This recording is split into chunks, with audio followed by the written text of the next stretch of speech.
अस्सलामुअलैकुम बच्चों, हमने आज वेव की करैक्टरिस्टिक्स के हवाले से पढ़ना है, जिसके अंदर हम पढ़ेंगे डेफिनेशंस पढ़ेंगे कुछ, और बहुत ही आसान डेफिनेशंस हैं, क्रस्ट, ट्रफ, वेवलेंथ, एम्पलीट्यूड वगैरह।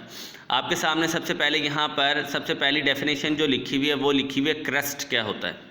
देखें, ये वेव का वो वाला हिस्सा होता है जो मीन लाइन से अबव होता है, यानी एक मीन लाइन बनी हुई होती है। हम वेव कैसे पढ़ते हैं, एक अपर हाफ एक लोअर हाफ, तो अपर हाफ वाले को क्रस्ट कहते हैं। देखो लिखा है डेफिनेशन के आगे, उसके हेडिंग के आगे, crust the part of transfer waves which is above the mean line is called crust. इसी तरह ट्रफ नीचे वाले को कहते हैं, the part of transfer wave which is below the mean level is called trough. Simple से हैं।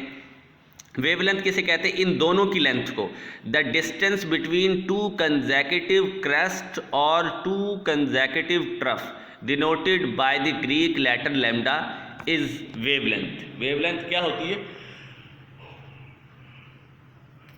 To consecutive trough और टू कंसेक्यूटिव ट्रफ के बिटवीन जो डिस्टेंस होता है इसको हम वेवलेंथ कहते हैं, लैम्डा से मेंशन करते हैं। एम्पलीट्यूड आपके पास आ गया। अब ये जो एम्पलीट्यूड है इसको हम कैसे लिखते हैं, हम कहते हैं ये मैक्सिमम हाइट, यानी कितना ऊंचा गया है कर्व, यानी वेव का जो कर्व है अपर और लोअर हाफ कितनी पीक तक गया। हम कहते हैं the maximum displacement of the point in crust और ट्रफ, या नीचे कितना गया है, कितनी लेंथ है of the wave is called amplitude. ठीक है ना, वेव की यानी वो जो उसका क्रस्ट है वो कितनी ऊंचाई तक गया, ये ट्रफ कितनी नीचे तक गया, ये जो लेंथ होगी मीन लाइन से लेके इसको एम्पलीट्यूड कहेंगे।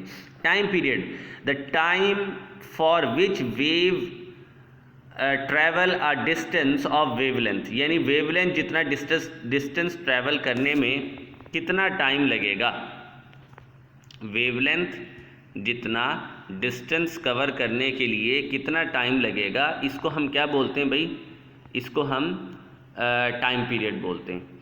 सिमिलरली हम ये कहते हैं कि फ्रीक्वेंसी जो है, the number of wave passing through a medium in 1 second is called frequency, F is equal to 1/t, यानी नंबर ऑफ साइकिल जो है, वेव्स जो हैं वो पास हों 1 सेकेंड के अंदर, इसको हम क्या बोलते हैं, फ्रीक्वेंसी। आप देख रहे हैं स्पीड ऑफ वेव लिखा हुआ है, the distance cover by the wave in 1 second is called speed of wave. जाहिर है डिस्टेंस डिवाइडेड बाय टाइम, इसी को स्पीड कहते हैं। Prove that v is equal to F lambda, ये प्रूव हमने करना है। Speed is equal to distance cover by time, ये फार्मूला तो अभी हमने ऊपर भी डिस्कस किया है।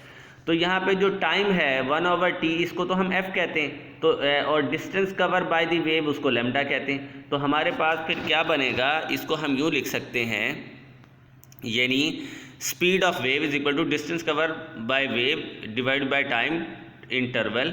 तो ये होगा v is equal to lambda by t, और v is equal to lambda into 1/t, तो 1/t की जगह f आ गया, तो इसलिए हम यहाँ पर लिखेंगे v is equal to F lambda.